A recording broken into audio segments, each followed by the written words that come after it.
제1권 인공세포의 탄생, 프롤로그, 생명의 조건, 비는 새벽부터 조용히 내리고 있었다. 연구소 건물의 유리창에는 빗방울이 끝없이 흘러내렸다. 창밖의 가로수는 바람에 흔들렸고 실험실 안은 냉장고의 압축기 소리와 배양기의 미세한 진동만이 공간을 채우고 있었다. 나는 현미경 앞에 앉아 한 개의 세균을 바라보고 있었다. 눈으로는 보이지 않는 작은 생명. 직경은 겨우 몇 마이크로미터. 그러나 그 안에는 수십억 년 동안 이어져 온 생명의 역사가 들어있었다. 세균은 먹고 자라고 나누어지고 환경에 적응하며 살아간다.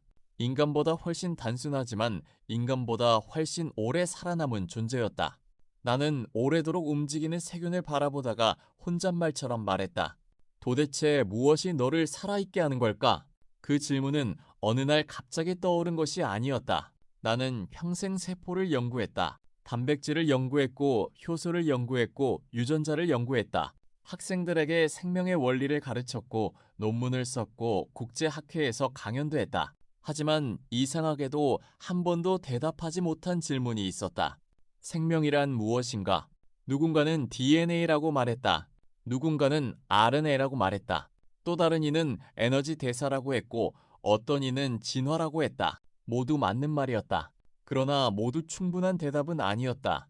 DNA만 있다고 살아있는 것은 아니다. 효소만 있다고 살아있는 것도 아니다. ATP를 만든다고 해서 생명이 되는 것도 아니다. 그렇다면 생명은 언제 시작되는가? 나는 그 질문을 품은 채 수십 년을 살아왔다. 며칠 전 한 국제학회에서 강연을 마쳤을 때였다. 질문 시간이 끝나갈 무렵 맨 뒷줄에 앉아있던 젊은 학생 하나가 손을 들었다. 교수님, 나는 미소를 지으며 고개를 들었다. 만약 세포를 처음부터 만든다면 그것도 생명입니까? 순간 강당이 조용해졌다. 수백 명의 시선이 나에게 향했다. 나는 대답하려 했다.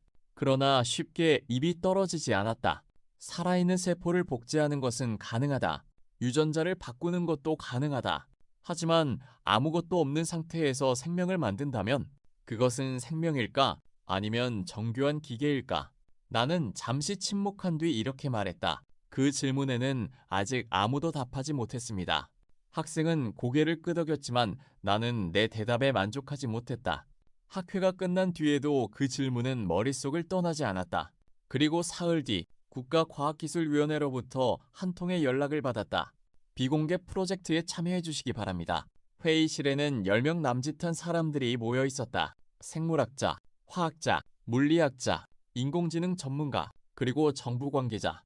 회의실 정면의 스크린에 프로젝트명이 나타났다. 제니시스, 창세기. 누군가 숨을 삼켰다. 위원장은 조용히 입을 열었다. 우리는 살아있는 세포를 이용하지 않고 처음부터 새로운 세포를 만들려고 합니다. 회의실이 조용해졌다. 목표는 단 하나입니다. 그는 화면을 넘겼다. 짧은 문장이 하나 나타났다. 세계 최초의 인공 원핵세포. 잠시 침묵이 흘렀다. 누군가는 불가능하다고 생각했을 것이다. 누군가는 무모하다고 생각했을 것이다. 그러나 나는 이상하게도 가슴이 뛰기 시작했다. 평생 세포를 연구했지만 이제는 세포를 이해하는 것이 아니라 세포를 만드는 일이 시작되는 것이다. 위원장은 마지막으로 말했다. 우리는 생명을 흉내내려는 것이 아닙니다. 그는 우리를 천천히 둘러보았다. 우리는 생명이 어디서 시작되는지를 찾으려는 것입니다. 그날 밤 연구소를 나서며 나는 하늘을 올려다보았다. 비는 그쳐 있었고 먹구름 사이로 별 하나가 희미하게 빛나고 있었다. 나는 문득 오래전 학생이 던졌던 질문을 다시 떠올렸다. 세포를 처음부터 만든다면 그것도 생명입니까? 나는 아직 그 답을 몰랐다.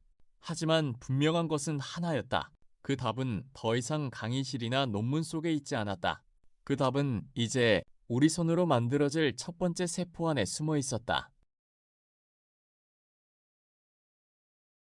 제1권 인공세포의 탄생 제1장 경계 프로젝트 지네시스가 공식적으로 시작된 날 연구실 문에는 새로운 출입 카드가 설치되었다. 출입 등급은 최고 수준이었다. 창문은 모두 외부에서 보이지 않는 특수 유리로 교체되었고 연구실 안으로 들어오는 모든 물품과 나가는 모든 시료는 기록되었다. 정부는 이 연구를 국가 전략기술이라고 불렀다. 언론은 그 존재조차 알지 못했다. 연구원들은 휴대전화를 회의실 밖에 두고 들어왔다. 회의실 중앙에는 둥근 테이블 하나가 놓여 있었다. 나는 흰 보드 앞으로 걸어갔다. 보드 한가운데에 작은 원 하나를 그렸다. 그리고 말했다. 이것이 오늘 우리가 만들 생명입니다. 모두가 웃었다. 그러나 아무도 그 웃음을 오래 유지하지 못했다. 작은 원 하나 안에는 우리가 평생 연구해온 생명과학 전체가 들어있었다. 나는 원을 바라보며 말했다. 우리는 세포를 만들지 않습니다. 잠시 말을 멈추었다. 세포가 되기 위한 조건을 하나씩 만들어갈 것입니다. 보드에 숫자를 적기 시작했다. 경계, 선택, 항상성, 에너지, 대사, 유전정보, 유전자 발현, 단백질 합성, 성장, 자기복제. 회의실은 조용했다. 누군가가 물었다. 교수님, 왜 세포막이 첫 번째입니까? 나는 미소를 지었다. 경계가 없으면 안과 밖도 없습니다. 연구원들은 고개를 끄덕였다. 세포가 살아있다는 것은 먼저 자신과 세상을 구별할 수 있다는 뜻입니다. 나는 다시 원을 가리켰다. 생명의 첫 번째 조건은 경계입니다. 회의가 끝난 뒤 연구는 곧바로 시작되었다. 가장 먼저 준비한 것은 인지질이었다. 세포막을 이루는 가장 기본적인 분자. 한쪽은 물을 좋아하고 다른 한쪽은 물을 싫어하는 작은 분자. 놀랍게도 이 단순한 분자는 물속에 넣기만 해도 스스로 두 겹으로 배열되며 작은 주머니를 만든다. 생명은 때로 가장 복잡한 원리보다 가장 단순한 성질에서 시작된다. 며칠 뒤 전자현미경 화면에 작은 둥근 구조물이 나타났다. 직경은 약 2마이크로미터. 실제 세균과 비슷한 크기였다. 젊은 연구원이 흥분한 목소리로 말했다. 드디어 만들었습니다. 모두가 현미경 앞으로 모였다. 화면에는 완벽한 구형의 지질 소포가 떠 있었다. 실험실에서는 작은 박수가 터졌다. 그러나 나는 아무 말도 하지 않았다. 조용히 화면만 바라보다가 고개를 저었다. 아직 아닙니다. 연구원들이 나를 바라보았다. 왜 그렇습니까? 나는 모니터를 가리켰다. 저건 비눗방울과 다를 것이 없습니다. 순간 연구실이 다시 조용해졌다. 경계는 생겼지만 생명은 아닙니다. 다음 날부터 문제는 하나둘 나타나기 시작했다. 온도를 조금만 올려도 막이 찢어졌다. 엽 농도를 바꾸면 터져버렸다. 흔들어도 무너졌다. 실험실에서 하루에 수천 개의 인공막이 만들어졌지만 대부분 몇 분도 버티지 못했다. 어느 날은 하루 종일 만든 시료가 저녁이 되기 전에 모두 사라졌다. 연구원들은 피곤해졌다. 실패는 예상했지만 생각보다 훨씬 빨랐다. 한 달이 지났을 무렵 회의실 공기는 무거워져 있었다. 한 연구원이 말했다. 막을 더 단단하게 만들어야 합니다. 다른 연구원이 고개를 저었다. 그러면 필요한 물질도 들어오지 못합니다. 그럼 콜레스테롤을 더 넣어봅시다. 그러면 유동성이 너무 떨어집니다. 모든 해결책은 또 다른 문제를 만들었다. 나는 토론을 듣다가 천천히 말했다. 우리는 아직 세포처럼 생각하고 있지 않습니다. 모두가 나를 바라보았다. 세포막은 벽이 아닙니다. 나는 보드에 다시 원을 하나 그렸다. 세포막은 살아있는 경계입니다. 경계는 단단해야 하지만 움직일 수 있어야 한다.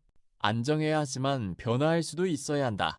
강해야 하지만 유연해야 한다. 그 모순을 동시에 만족시키는 것이 세포막이었다. 그날 이후 연구 방향이 바뀌었다.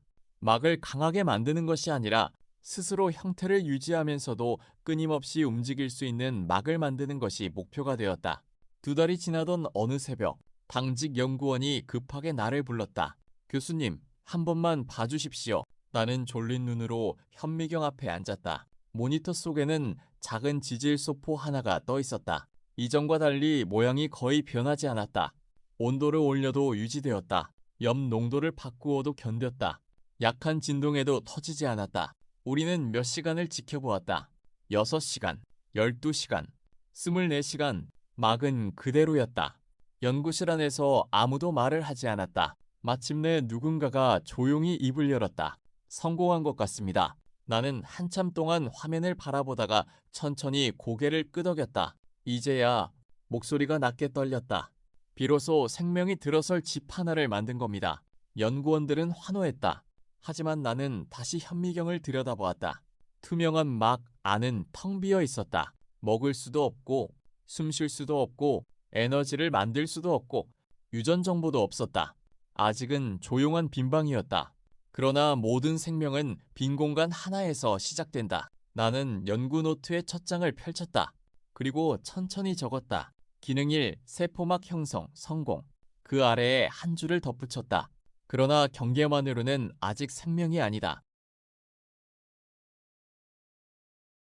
제1권 인공세포의 탄생 제2장 선택 연구실 중앙에는 첫 번째 인공세포가 조용히 떠 있었다. 투명한 막, 안정된 형태, 24시간을 버티는 경계, 불과 몇 달 전만 해도 불가능하다고 여겼던 결과였다. 그러나 아무도 그것을 생명이라고 부르지 않았다. 나는 현미경을 내려놓으며 말했다. 집은 지었습니다. 연구원들이 나를 바라보았다. 이제 문을 만들어야 합니다. 회의실 스크린에는 실제 세균의 세포막이 확대되어 나타났다. 수백 개의 단백질이 막 속에 박혀 있었다. 채널 단백질, 수송체, 펌프, 수용체, 세포막은 벽이 아니었다. 수많은 문과 창문이 달린 살아있는 도시의 성벽이었다. 나는 연구원들에게 물었다. 벽만 있는 도시가 살아남을 수 있을까요? 한 연구원이 고개를 저었다. 식량이 들어오지 못합니다. 쓰레기도 나가지 못합니다. 정보도 전달되지 않습니다.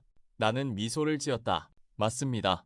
생명은 열려 있으면서도 닫혀 있어야 합니다. 그것이 두 번째 과제였다. 선택. 무엇을 받아들이고 무엇을 거부할 것인가? 우리는 가장 단순한 목표부터 세웠다. 먼저 물이었다.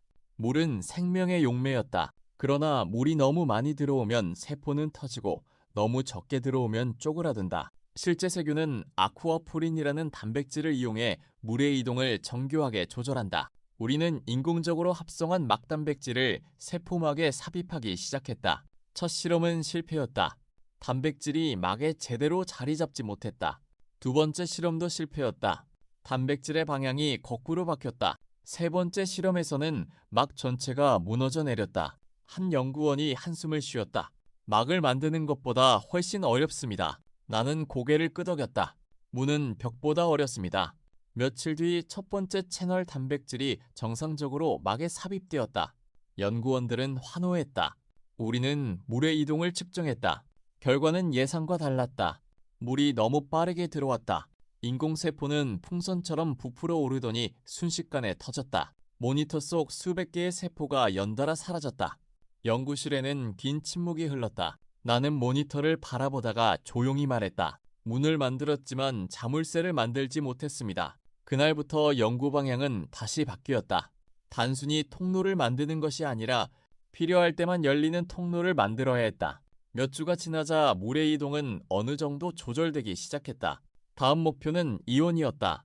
나트륨, 칼륨, 수소이온, 염화이온, 이 작은 입자들이 세포의 삼투압과 전기적 균형을 결정한다. 한 연구원이 자신있게 말했다. 이번에는 성공할 것 같습니다. 그러나 결과는 더 심각했다.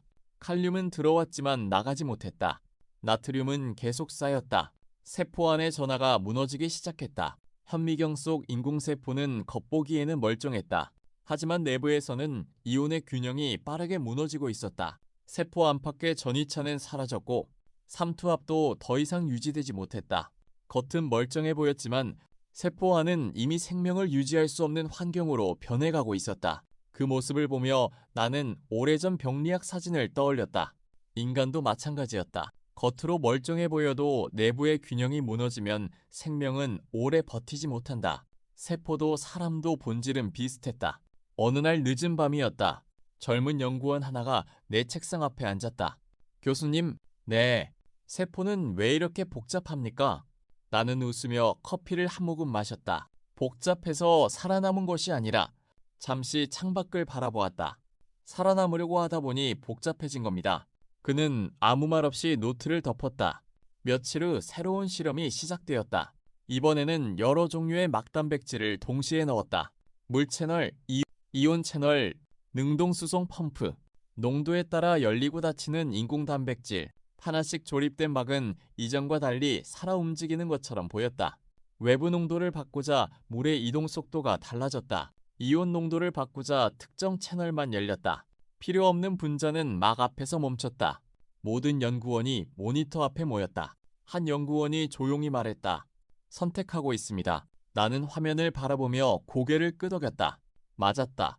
처음으로 우리의 인공세포는 세상과 자신을 구별하기 시작했다.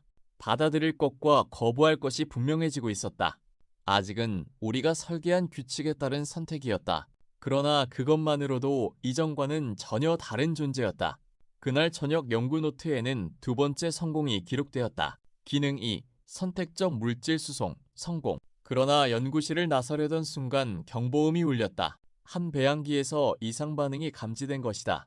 모두가 달려갔다. 현미경 화면에는 인공세포 하나가 떠 있었다. 주변에는 포도당이 전혀 없었다. 설계대로라면 세포는 아무런 반응을 하지 않아야 했다. 그런데 그 세포는 막의 통로를 하나씩 닫기 시작했다. 마치 에너지를 아끼려는 것처럼. 연구원들이 서로 얼굴을 바라보았다. 이 기능은 우리가 넣지 않았습니다. 나는 아무 말도 하지 못했다. 우연일 수도 있었다. 측정 오류일 수도 있었다. 그러나 마음 한구석에서 작은 의문이 싹트기 시작했다. 혹시 생명은 우리가 설계한 기능들의 단순한 합보다 조금 더 큰 존재는 아닐까? 나는 모니터를 끄지 못한 채 한참 동안 그 작은 세포를 바라보고 있었다. 제1권 인공세포의 탄생 제3장 균형. 인공세포는 이제 세상을 구별할 수 있었다. 세포막은 외부와 내부를 나누었고 필요한 물질만 선택적으로 받아들였다. 연구팀은 두 번째 관문을 넘었다고 생각했다. 그러나 그것은 착각이었다. 생명은 단순히 물질을 드나들게 하는 것으로 완성되지 않았다. 들어온 물질을 어떻게 유지할 것인가? 그것이 세 번째 과제였다. 회의실에서 나는 유리컵 하나를 들어 올렸다. 컵에는 물이 가득 담겨 있었다. 나는 숟가락으로 소금 한 스푼을 넣었다. 그리고 천천히 저었다. 소금은 금세 물속으로 사라졌다. 이제 다시 소금만 꺼낼 수 있을까요?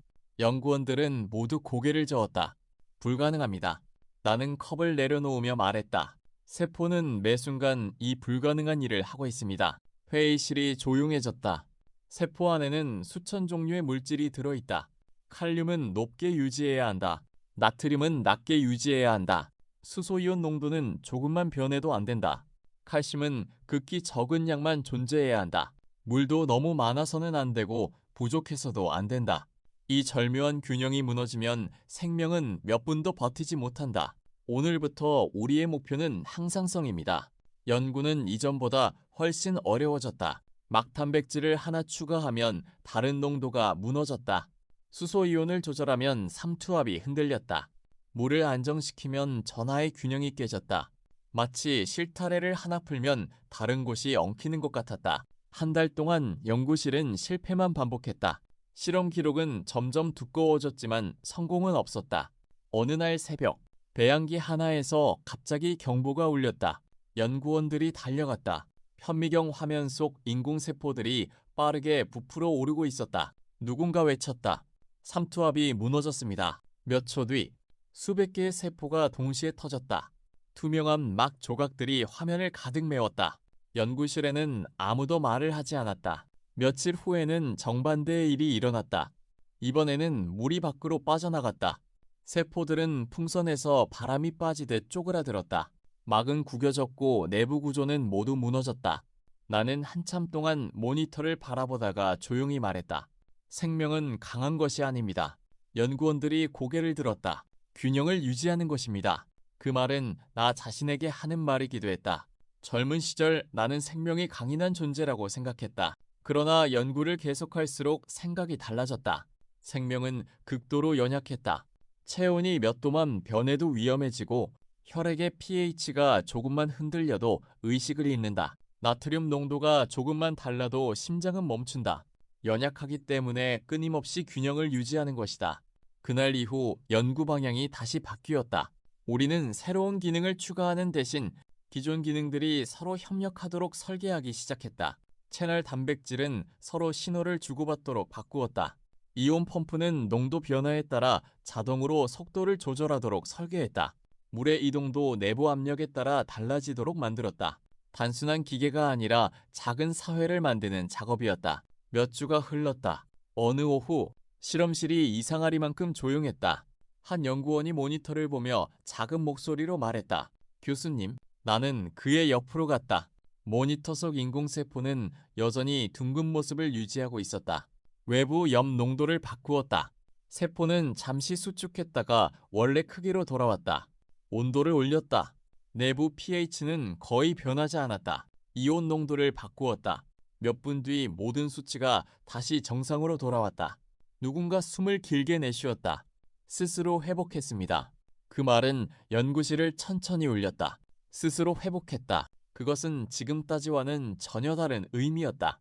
우리는 더 이상 외부에서 모든 것을 조절하지 않았다. 인공세포가 스스로 내부를 지키고 있었다. 나는 연구 노트를 펼쳤다. 천천히 적었다. 기능 3. 항상성 유지, 성공. 그 순간이었다. 자동 분석 장비가 짧은 경고음을 냈다. 모든 연구원이 동시에 화면을 바라보았다. 한 개의 인공세포가 다른 세포보다 훨씬 오래 안정된 상태를 유지하고 있었다. 측정 오류라고 생각했다. 그러나 다시 확인해도 결과는 같았다. 다른 세포들은 몇 시간 뒤 균형이 흔들리기 시작했다. 그 세포만은 달랐다. 마치 스스로 더 효율적인 방법을 찾아낸 것처럼. 나는 조용히 화면을 확대했다. 아직 이유는 알 수 없었다. 그러나 분명한 사실이 하나 있었다. 우리는 세포를 설계하고 있었다. 그런데 어느 순간부터는 세포가 우리를 놀라게 하기 시작했다. 제1권 인공세포의 탄생 제4장 불꽃 세 번째 성공 이후 연구실 분위기는 달라졌다. 인공세포는 스스로 내부 환경을 유지하기 시작했다. 하지만 그것은 오래가지 못했다. 아무리 완벽한 항상성을 갖추어도 몇 시간이 지나면 모든 기능이 멈췄다. 세포는 터지지도 않았고 구조가 무너지지도 않았다. 그저 조용히 멈추었다. 현미경으로 보면 살아있는 것처럼 보였다. 그러나 실제로는 아무 일도 일어나지 않았다. 마치 전원이 꺼진 도시 같았다. 나는 연구원들에게 말했다. 죽은 것이 아닙니다. 살아있지도 않습니다. 움직일 힘이 없는 것입니다. 회의실 스크린에는 세 글자가 나타났다. ATP. 생명과학을 공부하는 사람이라면 누구나 알고 있는 분자였다. 모든 생명은 ATP를 사용한다. 근육이 움직이는 것도, 단백질을 만드는 것도, DNA를 복제하는 것도, 세포막을 유지하는 것도 ATP가 필요하다. 나는 회의실을 둘러보며 말했다. 우리는 지금까지 ATP를 밖에서 넣어주었습니다. 한 연구원이 말을 이었다. 그래서 살아있는 것이 아니라 움직이는 기계였습니다. 나는 고개를 끄덕였다. 맞습니다. 진짜 생명이라면 자기 힘으로 에너지를 만들어야 합니다. 그 순간부터 프로젝트는 가장 어려운 단계에 들어갔다. 에너지. 연구팀은 두 개의 의견으로 나뉘었다. 한쪽은 가장 단순한 발효 시스템을 만들자는 입장이었다. 구조가 간단하고 성공 가능성이 높았다. 다른 쪽은 처음부터 세균처럼 막을 이용해 ATP를 합성하자고 주장했다. 훨씬 어렵지만 진정한 생명에 가까운 방법이었다. 토론은 밤늦게까지 이어졌다. 결국 나는 두 번째 방법을 선택했다. 어렵더라도 생명이 사용하는 방식을 따라갑시다. 누군가는 한숨을 쉬었고 누군가는 기대에 찬 표정을 지었다. 다음 날부터 연구실은 완전히 달라졌다. 막에는 새로운 단백질들이 하나둘 삽입되었다. 양성자를 밖으로 내보내는 단백질, 농도 차이를 유지하는 펌프, 그리고 ATP를 합성하는 회전 효소, 작은 분자 기계들이 막 위에 하나씩 자리 잡았다. 실험은 계속 실패했다. 양성자가 새어나갔다. 농도 차이가 유지되지 않았다. ATP는 만들어졌지만 몇 초 만에 멈췄다. 어떤 날은 막 전체가 무너졌다. 어떤 날은 효소가 서로 간섭하여 모두 비활성화되었다. 연구 노트에는 실패라는 단어만 늘어갔다. 어느 저녁, 실험실 불은 대부분 꺼져 있었다. 나는 혼자 현미경 앞에 앉아 오래된 생화학 교과서를 펼쳤다. 학생들에게 수없이 설명했던 내용이었다. 전자의 흐름, 양성자의 이동, ATP 합성. 강의실에서는 너무나 단순한 그림이었다. 그러나 실제 생명은 그 단순한 그림 하나를 완성하기 위해 수십억 년을 진화해 온 것이었다. 나는 책을 덮으며 중얼거렸다. 우리는 진화를 몇 달 만에 따라잡으려 하고 있군. 그때 문이 열렸다. 막내 연구원이 커피 두 잔을 들고 들어왔다. 교수님, 아직 안 갔습니까? 교수님도 안 가셨잖아요. 우리는 말없이 커피를 마셨다. 잠시 후 그가 조용히 말했다. 실패하는 이유를 알 것 같습니다. 나는 고개를 들었다. 우리는 ATP를 만드는 데만 집중했습니다. 그는 모니터를 가리켰다. 세포는 ATP를 만들기 위해 존재하는 것이 아니라 살아남기 위해 ATP를 만듭니다. 순간 연구실이 다시 조용해졌다. 짧은 말이었지만 핵심을 찌르고 있었다. 다음 날부터 설계를 다시 시작했다. 에너지 생산 장치 하나만 만드는 것이 아니라 세포 전체가 에너지를 중심으로 연결되도록 구조를 바꾸었다. 막의 두께를 조금 조정했다. 단백질의 배열도 바꾸었다. 양성자의 흐름이 가장 효율적으로 유지되는 위치를 다시 계산했다. 그리고 마침내 실험번호 G417. 모든 연구원이 모니터 앞에 모였다. 형광 신호가 아주 약하게 나타났다. ATP가 만들어지고 있다는 신호였다. 누군가 숨을 죽였다. 신호는 사라지지 않았다. 1분, 5분, 30분, 1시간이 지나도 ATP 농도는 일정하게 유지되었다. 이번에는 외부에서 ATP를 넣지 않았다. 그런데도 인공세포는 스스로 에너지를 생산하고 있었다. 연구실 안에서 환호성이 터졌다. 누군가는 서로를 끌어안았다. 누군가는 눈물을 닦았다. 나는 아무 말도 하지 못했다. 현미경 속 작은 세포를 바라보며 조용히 웃었다. 불과 몇 마이크로미터밖에 되지 않는 작은 존재. 그러나 그 안에서는 처음으로 에너지의 불꽃이 타오르고 있었다. 나는 연구 노트를 펼쳤다. 기능 4. 에너지 생산 성공. 펜을 내려놓으려던 순간 자동 분석 시스템이 새로운 수치를 표시했다. ATP 생성량이 예상보다 조금 높았다. 오차범위라고 생각했다. 다시 계산했다. 결과는 같았다. 막내 연구원이 말했다. 계산 프로그램이 잘못된 것 아닙니까? 나는 조용히 고개를 저었다. 아니, 다시 한번 화면을 바라보았다. 인공세포는 우리가 설계한 효율보다 약간 더 높은 효율로 ATP를 만들고 있었다. 그 차이는 겨우 몇 %에 불과했다. 논문이라면 무시할 수도 있는 작은 차이였다. 그러나 생명은 그런 작은 차이 하나가 수억 년의 진화를 결정한다. 나는 아무 말 없이 모니터를 바라보았다. 처음에는 우연이라고 생각했다. 하지만 마음속에서는 또 하나의 질문이 조용히 피어나고 있었다. 우리는 정말 세포를 만들고 있는 것일까? 아니면 세포가 스스로 생명이 되어가는 첫 순간을 목격하고 있는 것일까?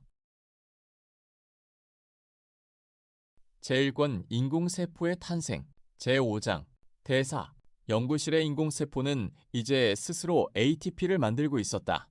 경계를 세웠고 필요한 물질을 선택했고 내부의 균형을 유지했으며 에너지까지 생산하게 되었다. 연구원들은 드디어 생명에 가까워졌다고 생각했다. 그러나 나는 쉽게 기뻐할 수 없었다. 며칠 동안 데이터를 분석한 끝에 이상한 사실을 발견했기 때문이다. ATP는 계속 만들어지고 있었다. 그런데 사용되지 않고 있었다. 마치 발전소는 쉬지 않고 전기를 생산하는데 도시에는 불이 하나도 켜지지 않은 것과 같았다. 나는 회의실에서 말했다. 에너지는 목적이 아닙니다. 에너지는 일을 하기 위해 존재합니다. 스크린에는 커다란 글자가 나타났다. 메타볼리즘, 대사, 생명의 가장 오래된 언어였다. 우리가 음식을 먹는 이유도, 식물이 햇빛을 이용하는 이유도, 세균이 포도당을 분해하는 이유도 모두 대사 때문이었다. 대사란 끊임없는 변화였다. 만들고, 분해하고, 다시 만드는 과정. 생명은 정지된 물질이 아니라 멈추지 않는 흐름이었다. 나는 연구원들에게 물었다. 돌과 세포의 가장 큰 차이가 무엇입니까? 한 연구원이 말했다.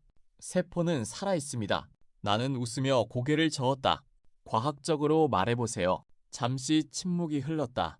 막내 연구원이 조심스럽게 대답했다. 세포는 계속 물질을 바꾸고 있습니다. 맞습니다. 나는 보드에 크게 적었다. 흐름. 생명은 흐름이 멈추는 순간 죽습니다. 그날부터 연구는 새로운 방향으로 바뀌었다. 포도당을 받아들여 분해하고 그 과정에서 필요한 중간 산물을 만들며 ATP를 사용해 새로운 분자를 합성하는 가장 단순한 대사망. 목표는 복잡하지 않았다.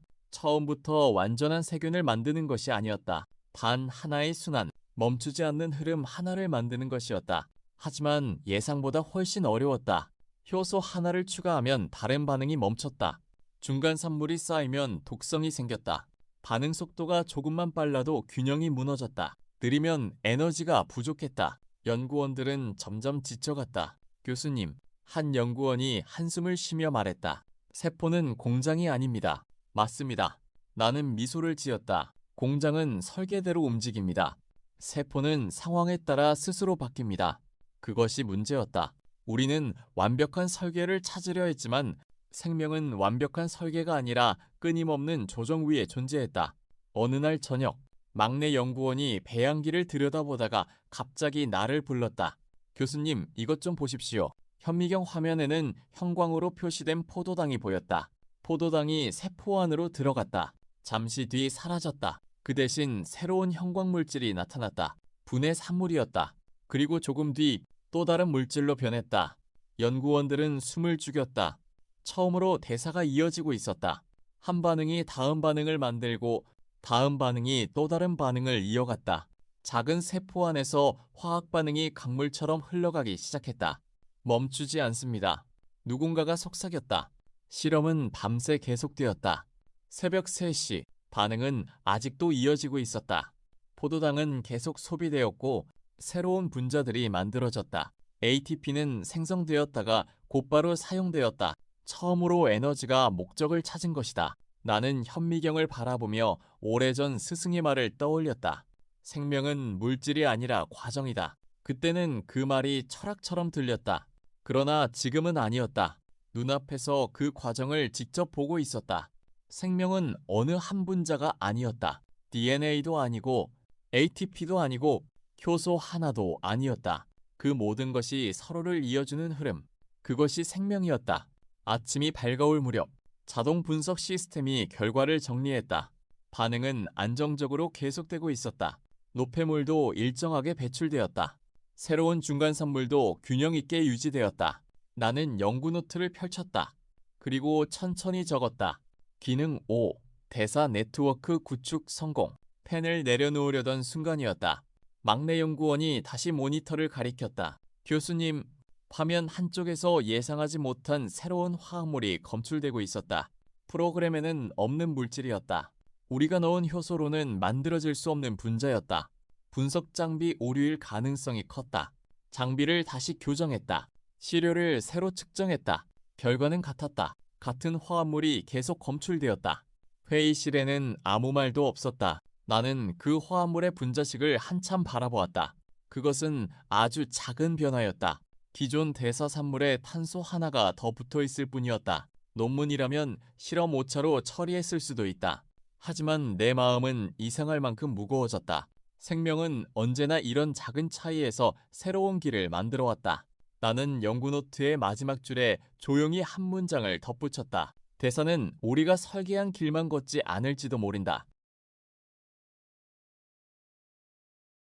제1권 인공세포의 탄생 제6장 설계도 프로젝트 제네시스 시작 후 1년이 지났다. 인공세포는 이제 경계를 가지고 있었다. 필요한 물질을 선택할 수 있었고 내부 환경을 스스로 유지했으며 에너지를 생산하고 간단한 대사까지 수행했다. 연구팀은 누구도 가보지 못한 곳까지 도달했다. 그러나 나는 여전히 이 세포를 살아있다고 부르지 않았다. 이유는 단 하나였다. 내일도 오늘과 같은 세포일 것이라는 보장이 없었기 때문이다. 생명은 자신의 모습을 기억해야 한다. 그 기억이 바로 유전 정보였다. 회의실 스크린에는 2개의 사진이 나란히 나타났다. 한쪽은 오래된 성당의 설계도, 다른 한쪽은 DNA 이중 나선이었다. 나는 연구원들에게 물었다. 이 둘의 공통점이 무엇입니까? 한 연구원이 말했다. 정보를 담고 있습니다. 맞습니다. 나는 천천히 고개를 끄덕였다. 설계도는 건물을 만드는 것이 아닙니다. 건물이 사라져도 다시 만들 수 있게 하는 것입니다. 세포도 마찬가지였다. 단백질은 시간이 지나면 분해된다. 막도 낡는다. 효소도 망가진다. 그러나 DNA만 남아있으면 다시 만들 수 있다. 생명은 물질이 아니라 정보를 이어가는 존재였다. 이번 목표는 단순했다. 인공세포 안에 최소한의 유전 정보를 넣는 것. 그러나 실제로는 프로젝트 시작 이후 가장 어려운 과제였다. DNA를 넣는 것은 어렵지 않았다. 문제는 너무 길면 세포가 감당하지 못했고 너무 짧으면 필요한 정보를 담을 수 없었다. 게다가 DNA는 매우 불안정했다. 조금만 잘못 접혀도 기능을 잃었다. 조금만 손상되어도 읽을 수 없었다. 며칠 동안 연구는 제자리 걸음이었다. 길이를 줄이면 기능이 사라졌다. 기능을 늘리면 세포가 무거워졌다. 회의는 매일 반복되었다. 그러던 어느 날 정보공학을 전공한 연구원이 입을 열었다. 교수님, 컴퓨터 운영체제도 최소한의 핵심만 남기면 실행됩니다. 나는 그의 말을 끝까지 들었다. 세포도 최소 운영체제가 있지 않을까요?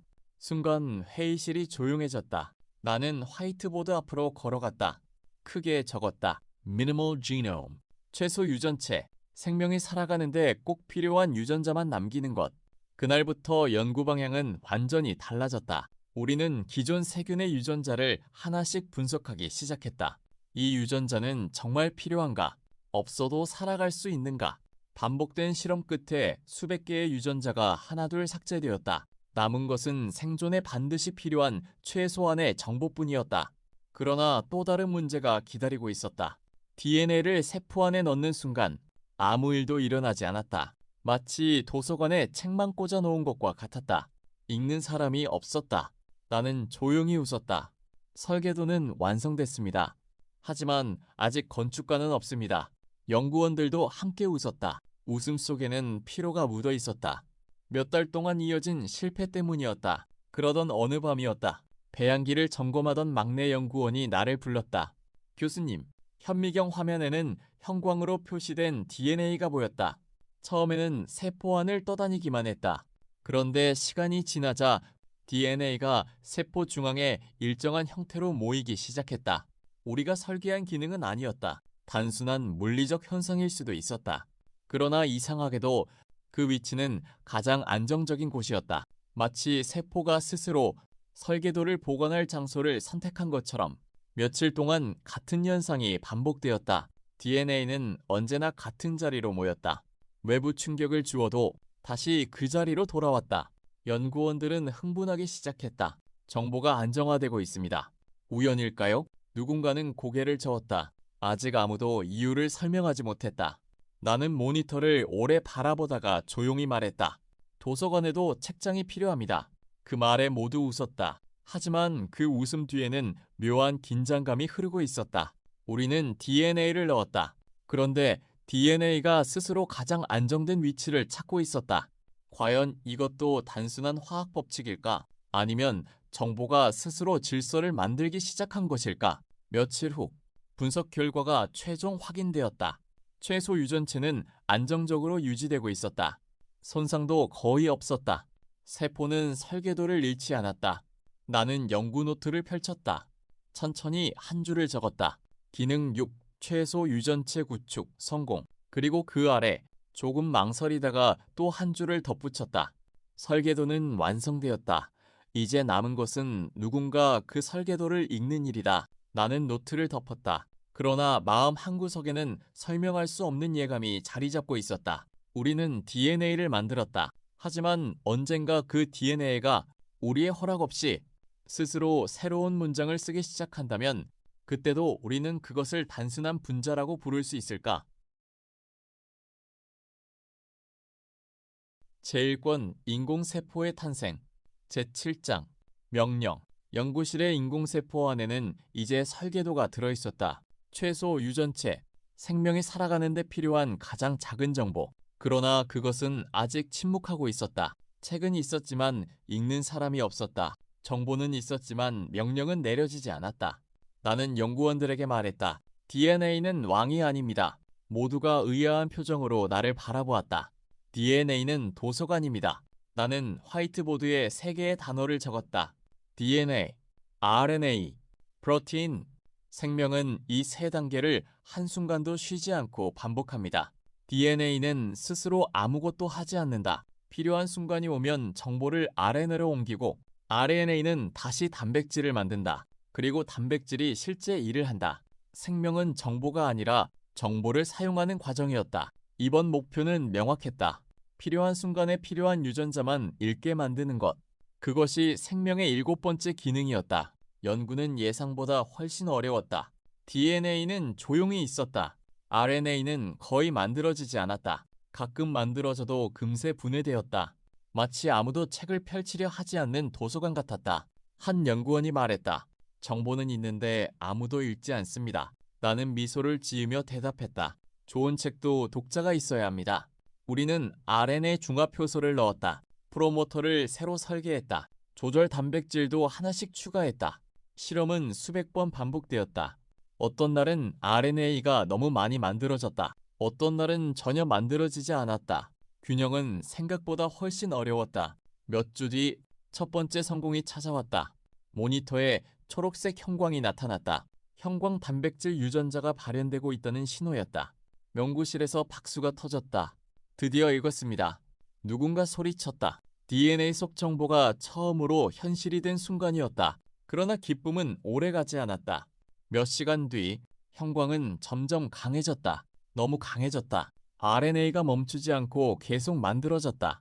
단백질도 끝없이 합성되었다. 세포는 결국 스스로를 감당하지 못했다. 대사는 무너졌고 ATP는 바닥났으며 세포는 조용히 기능을 멈추었다.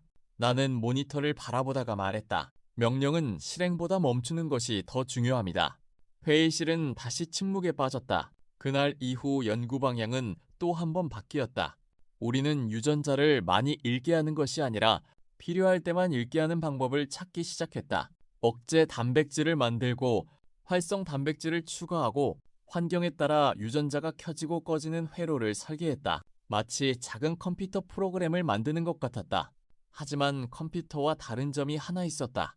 세포는 실수할 수 있다는 것이었다. 3달이 지난 어느 오후, 실험 번호 G703, 모든 연구원이 모니터를 바라보고 있었다. 배양액에 포도당을 넣었다. 몇 초 뒤 RNA 생성이 시작되었다. 단백질이 만들어졌다. 포도당을 제거했다. 잠시 후 우렌 체명스링 RNA 생성이 멈췄다. 단백질 합성도 함께 줄어들었다. 다시 포도당을 넣었다. 유전자는 다시 깨어났다. 연구실 안은 숨소리조차 들리지 않았다. 반응합니다. 막내 연구원이 속삭였다. 환경을 읽고 있습니다. 나는 천천히 고개를 끄덕였다. 이제 우리의 인공세포는 안과 밖을 구별하는 것을 넘어 밖의 변화를 해석하고 있었다. 생명은 단순한 화학 반응이 아니었다. 세상을 읽고 그에 맞추어 자신을 바꾸는 존재였다. 나는 연구 노트를 펼쳤다. 그리고 적었다. 기능 7, 유전자 발현 조절 성공. 펜을 내려놓으려는 순간 자동 분석 프로그램이 새로운 보고서를 출력했다. 평소와 다른 항목이었다. 예상 외 RNA 이산종 검출. 나는 화면을 바라보았다. 설계한 유전자 목록에는 없는 RNA였다. 길이는 매우 짧았다. 단백질도 만들지 않는 것으로 보였다. 장비 오류일 가능성이 컸다. 다른 장비로 다시 측정했다. 같은 결과였다. 세 번째 장비도 마찬가지였다. 연구원들이 하나둘 모여들었다. 오염입니까? 외부 RNA가 들어온 것 아닙니까? 모든 가능성을 확인했다. 오염은 없었다. 외부 혼입도 없었다. 그 RNA에는 분명히 우리 인공세포 안에서 만들어지고 있었다. 나는 한참 동안 아무 말도 하지 못했다. 단백질도 만들지 않는 작은 RNA 하나. 과학적으로는 별 의미가 없을 수도 있었다. 그러나 내 머릿속에는 오래전 읽었던 논문 하나가 떠올랐다. 인간은 한때 단백질을 만들지 않는 RNA를 모두 쓸모없는 부산물이라고 생각했다. 하지만 시간이 흐르자 그 RNA들이 유전자 발현을 조절하는 중요한 역할을 한다는 사실이 밝혀졌다. 혹시 나는 그 생각을 끝까지 이어가지 못했다. 노트 마지막 페이지를 펼쳐 조용히 한 줄을 적었다. 우리가 쓰지 않은 문장이 설계도 안에서 처음으로 읽히기 시작했다. 그 순간 연구실 안에 누구도 아직 깨닫지 못했다. 생명은 이제 우리의 명령만 따르는 존재가 아니라 스스로 질문을 만들기 시작하고 있다는 사실을. 제1권 인공세포의 탄생 제8장 손 생명은 설계도만으로 존재하지 않는다. 설계도는 읽혀야 하고 읽힌 정보는 현실이 되어야 한다. 그 현실을 만드는 것이 단백질이었다. 나는 학생들에게 늘 이렇게 말했다. DNA는 머리입니다. RNA는 메신저입니다. 단백질은 손입니다. 아무리 뛰어난 건축가라도 손이 없다면 집을 지을 수 없다. 아무리 훌륭한 악보라도 연주자가 없다면 음악은 들리지 않는다. 생명도 마찬가지였다. 단백질이 만들어지는 순간 비로소 정보는 현실이 된다. 이번 과제는 프로젝트 제네시스의 8번째 기능, 단백질 합성, 회의실 스크린에는 리보솜의 3차원 구조가 나타났다. 수많은 리보솜 사진을 보아왔지만 오늘은 모두가 다른 마음으로 그것을 바라보고 있었다. 리보솜, 생명의 공장이었다. RNA 염기 서열을 읽어 아미노산을 하나씩 연결하는 작은 분자기계, 수십억 년 동안 거의 변하지 않은 생명의 핵심 장치. 나는 조용히 말했다. 이것이 없다면 세포는 아무것도 만들지 못합니다. 한 연구원이 손을 들었다. 교수님, 네, 리보솜만 넣으면 되는 것 아닙니까? 나는 미소를 지었다. 리보솜은 공장입니다. 하지만 공장에도 원료와 전기, 작업자가 필요합니다. 회의실에 웃음이 번졌다. 그러나 모두 알고 있었다. 이번 단계가 지금까지 보다 어려울 것이라는 사실을. 우리는 최소형 리보솜을 설계했다. 실제 세균보다 단순하지만 기본 기능은 유지하도록 만들었다. tRNA도 하나씩 합성했다. 아미노산 20종류를 준비했다. 번역 인자도 넣었다. 그리고 RNA를 기다렸다. 아무 일도 일어나지 않았다. 리보솜은 조용했다. RNA는 그대로 떠다녔다. 단백질은 만들어지지 않았다. 실험은 또 실패였다. 며칠 뒤 드디어 첫 번째 단백질이 검출되었다. 연구실은 환호했다. 하지만 기쁨은 몇 분도 가지 못했다. 합성된 단백질은 절반 이상이 잘못 접혀 있었다. 모양이 틀어졌다. 기능도 없었다. 효소는 효소가 아니었고 막단백질은 막에 들어가지 못했다. 나는 잘못 접힌 단백질들을 바라보며 말했다. 글자를 안다고 시를 쓰는 것은 아닙니다. 연구원들이 나를 바라보았다. 아미노산을 연결하는 것과 단백질을 만드는 것은 같은 일이 아닙니다. 생명은 생각보다 훨씬 정교했다. 우리는 다시 처음으로 돌아갔다. 분자 샤페론을 추가했다. 접힘을 돕는 작은 단백질들. 리보솜의 속도도 조절했다. 너무 빠르면 틀어졌고 너무 느리면 에너지가 부족했다. 수천 번의 계산, 수백 번의 실패, 그리고 또다시 수정. 연구원들의 눈에는 피로가 쌓여갔다. 어느 날 밤, 막내 연구원이 혼잣말처럼 말했다. 교수님, 왜 생명은 이렇게 비효율적일까요? 나는 잠시 생각하다가 대답했다. 비효율적인 것이 아닙니다. 실수까지도 견디도록 만들어진 것입니다. 그는 한동안 아무 말이 없었다. 실험번호 G8112, 새벽 2시. 배양기 안의 인공세포는 평소와 다르지 않았다. RNA가 만들어졌다. 리보솜이 움직였다. 아미노산이 하나씩 연결되었다. 그리고 이번에는 새로운 단백질이 정확하게 접히기 시작했다. 형광 신호가 하나둘 켜졌다. 막단백질은 제자리로 들어갔다. 효소는 정상적으로 반응했다. 세포 골격 단백질은 안쪽에서 미세한 구조를 만들기 시작했다. 연구실은 숨을 죽인 채 화면만 바라보았다. 움직입니다. 누군가가 말했다. 이번에는 정말 움직이고 있었다. 새로운 단백질이 만들어질 때마다 세포는 조금씩 달라졌다. 마치 스스로 자신의 몸을 만들어가는 것처럼. 나는 오래도록 화면을 바라보다가 조용히 연구 노트를 펼쳤다. 그리고 적었다. 기능 8. 단백질 합성, 성공. 환호가 잦아든 뒤에도 나는 모니터 앞을 떠나지 못했다. 자동 분석 프로그램이 새로운 단백질 하나를 표시하고 있었다. 분자량은 매우 작았다. 우리가 설계한 단백질 목록에는 없었다. 데이터베이스를 검색했다. 일치하는 단백질은 없었다. 아미노산 서열을 확인했다. 처음 10개의 아미노산은 우리가 설계한 것과 같았다. 그러나 그 뒤부터는 달랐다. 한 개의 아미노산이 바뀌었고 그 하나의 차이 때문에 단백질의 입체 구조가 조금 달라져 있었다. 오역입니까? 한 연구원이 물었다. 나는 천천히 고개를 저었다. 오역이라면 대부분 기능을 잃는다. 하지만 이 단백질은 달랐다. 조금 더 안정적이었다. 조금 더 오래 유지되었다. 차이는 겨우 몇 퍼센트. 그러나 생명은 언제나 몇 퍼센트의 차이에서 새로운 가능성을 만들어 왔다. 나는 연구 노트 마지막 장에 조용히 한 줄을 덧붙였다. 손은 우리가 만든 도구였다. 그러나 그 손은 우리가 가르치지 않은 것을 만들기 시작했다. 연구실의 누구도 아직 알지 못했다. 그 작은 단백질 하나가 머지않아 인공세포의 운명을 바꾸게 될 것이라는 사실을. 제1권 인공세포의 탄생 제9장 성장. 프로젝트 제네시스가 시작된 지 2년.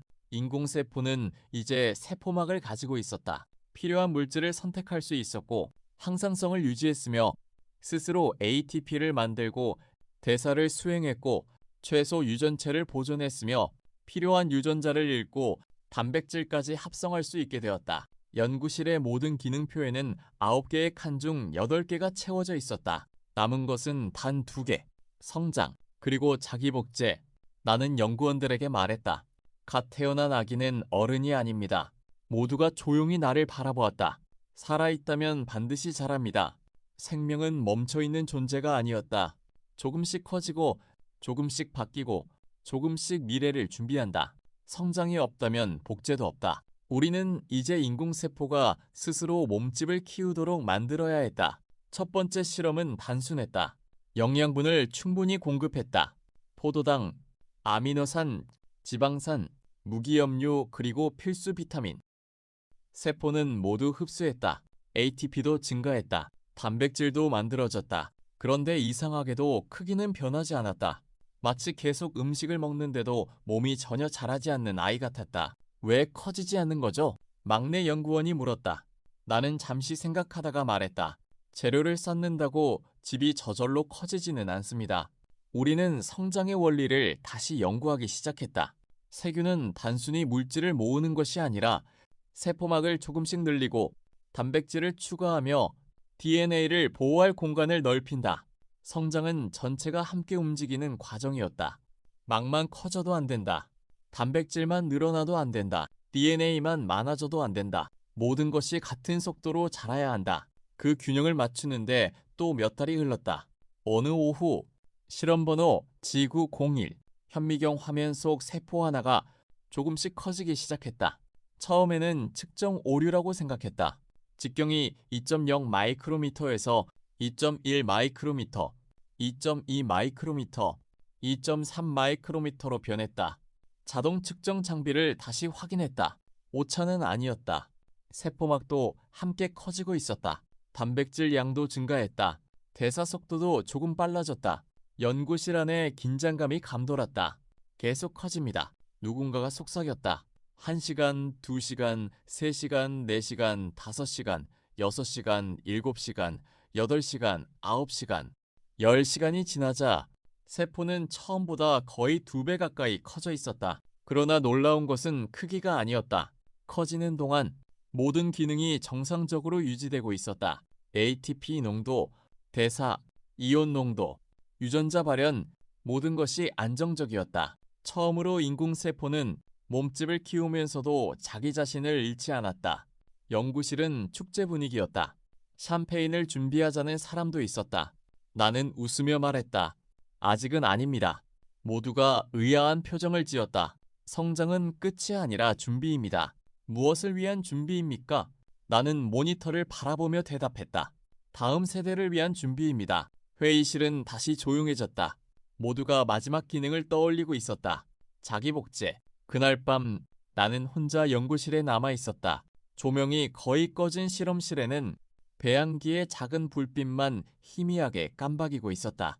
문득 현미경 속 세포 하나가 눈에 들어왔다. 낮에 성장했던 바로 그 세포였다.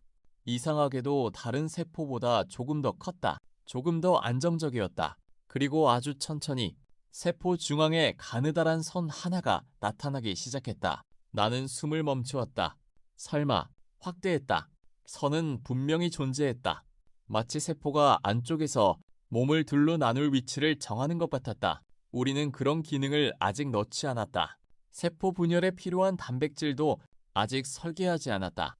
그런데도 세포는 마치 다음 단계를 미리 알고 있는 것처럼 조용히 중심선을 만들고 있었다. 나는 밤새 그 세포를 바라보았다. 새벽이 되자 가느다란 선은 다시 사라졌다. 분열은 일어나지 않았다. 아무 일도 없었던 것처럼. 다음 날 연구원들에게 그 영상을 보여주었다. 모두가 숨을 죽였다. 장비 오류 아닙니까? 광학 효과일 수도 있습니다. 가능성은 얼마든지 있었다. 그러나 내 마음은 쉽게 설명을 받아들이지 못했다. 생명은 늘 미래를 준비한다. 분열하기 전에 성장하고 성장하기 전에 설계도를 준비한다. 혹시 이 세포도 다음 단계를 준비하고 있었던 것은 아닐까? 나는 연구 노트를 펼쳤다. 그리고 천천히 적었다. 기능 9, 성장 성공. 그 아래에는 이번에도 아무에게도 말하지 않은 한 문장을 남겼다. 생명은 우리가 명령한 만큼만 자라지 않는다. 때로는 다음 세대를 먼저 꿈꾸기 시작한다. 노트를 덮으며 나는 마지막 장의 제목을 떠올렸다. 복제. 이제 남은 것은 단 하나였다. 세상에 존재한 적 없는 인공세포가 스스로 자신의 첫 번째 자손을 남기는 일이었다. 제1권 인공세포의 탄생. 프로젝트 지니스가 시작된 지 2년 7개월. 연구실 벽에는 10개의 기능표가 걸려 있었다. 경계, 선택, 항상성, 에너지, 대사, 설계도, 명령, 손, 성장. 마지막 한 칸만 비어 있었다. 자기 복제.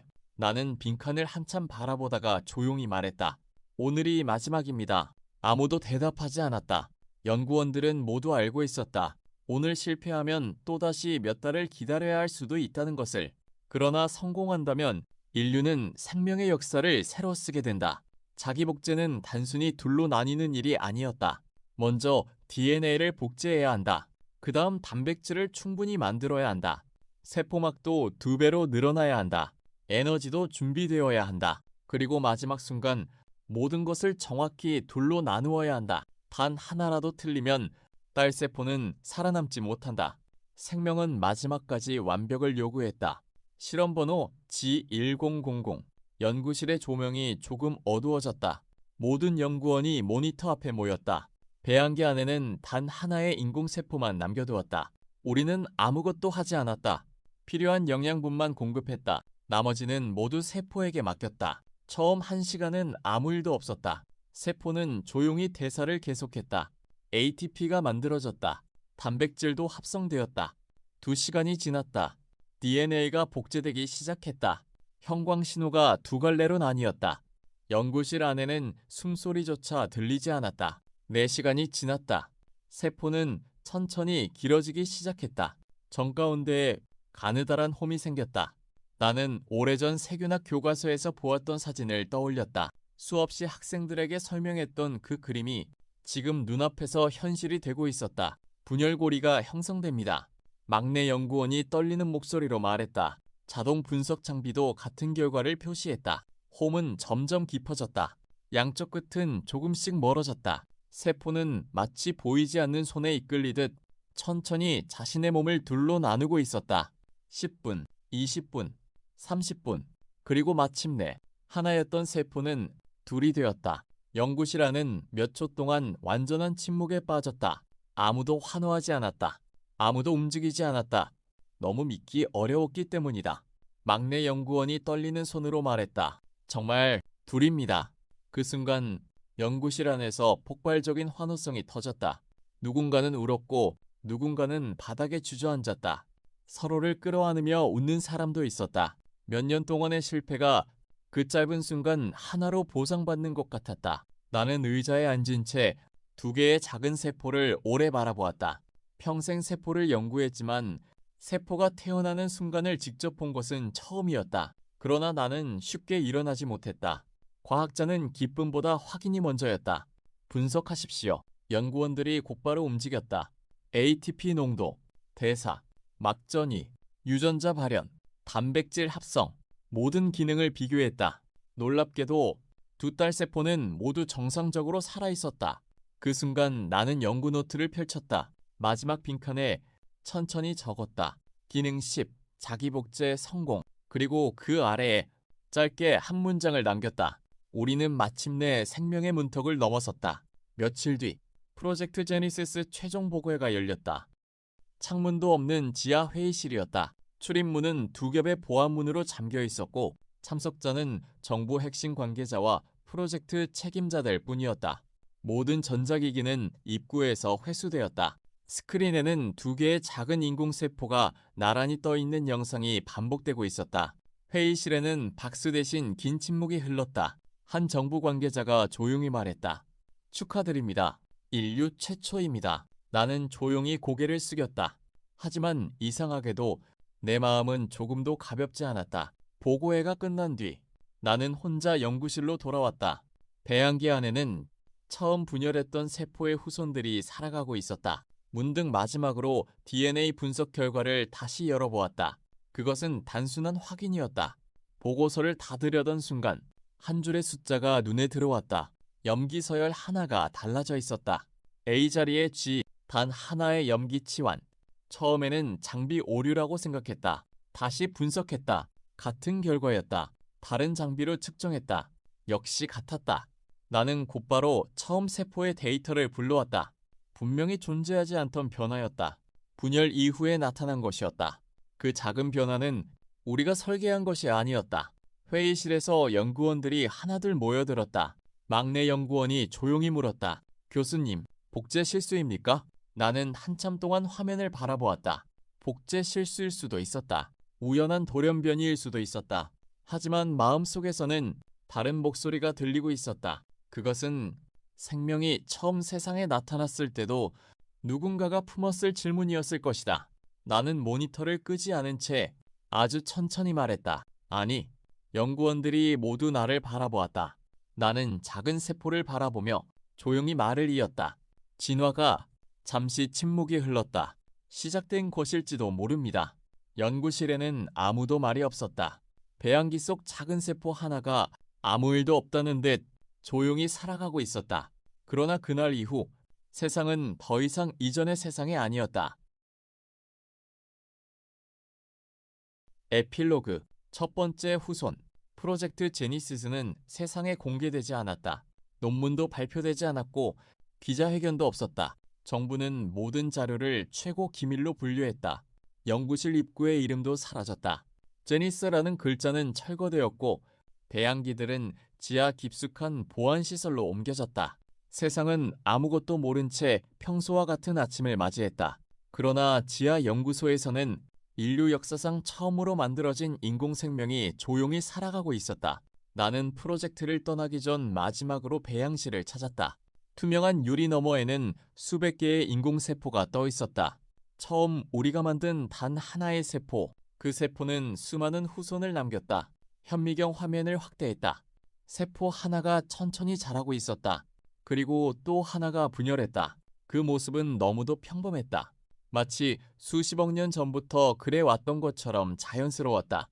나는 문득 웃음이 났다. 인류 최초의 인공생명인데 가장 놀라운 점은 너무나 평범하다는 사실이었다. 생명이란 원래 특별한 것이 아니라 매일 반복되는 평범함이었던 것이다. 연구소를 나서려는 순간 막내 연구원이 급히 뛰어왔다. 교수님, 그의 얼굴은 창백했다. 무슨 일입니까? 분석 결과가 나왔습니다. 그는 태블릿을 내밀었다. 며칠 전 발견했던 단 하나의 돌연변이 그 후손들을 모두 분석한 결과였다. 나는 화면을 내려다보았다. 그리고 한동안 아무 말도 하지 못했다. 그 돌연변이는 사라지지 않았다. 후손들에게 그대로 전달되고 있었다. 더 놀라운 것은 그 돌연변이를 가진 세포들이 조금 더 빨리 자란다는 사실이었다. ATP 생성 효율은 약간 높았고 환경 변화에도 조금 더 강했다. 차이는 고작 몇 퍼센트. 하지만 자연은 언제나 그런 작은 차이를 선택해왔다. 교수님, 막내 연구원이 조용히 물었다. 이제 어떻게 하시겠습니까? 나는 한참 동안 배양기를 바라보았다. 그리고 천천히 말했다. 아무것도 하지 않을 겁니다. 그가 놀란 얼굴로 나를 바라보았다. 우리가 해야 할 일은 끝났습니다. 이제부터는 나는 말을 멈추고 미소를 지었다. 생명이 스스로 할 차례입니다. 며칠 뒤 나는 연구소를 떠났다. 평생을 세포와 함께 살았지만 그날만큼은 이상하게 마음이 가벼웠다. 하늘은 맑았고 초여름 바람이 나무 사이를 지나고 있었다. 나는 문득 언젠가 한 학생이 던졌던 질문을 떠올렸다. 세포를 처음부터 만든다면 그것도 생명입니까? 그때 나는 대답하지 못했다. 하지만 이제는 대답할 수 있을 것 같았다. 생명은 인간이 선언한다고 만들어지는 것이 아니었다. 스스로 변하고, 스스로 살아남고, 스스로 미래를 만들어가는 순간 비로소 생명이 된다. 우리는 세포를 만들었다. 그러나 생명을 만든 것은 어쩌면 우리 자신이 아니었을지도 모른다. 지하연구소 깊은 곳 아무도 없는 배양기 안에서 인공세포 하나가 다시 조용히 분열하고 있었다. 그리고 그 딸세포의 DNA에는 인간이 한 번도 설계하지 않은 또 하나의 염기가 새겨지고 있었다. 그 변화의 시작을 아직 누구도 눈치채지 못했다. 그러나 먼 훗날 인류는 이날을 기억하게 될 것이다. 인간이 생명을 만든 날이 아니라 생명이 인간의 손을 떠난 첫날로 제1권 인공세포의 탄생 끝.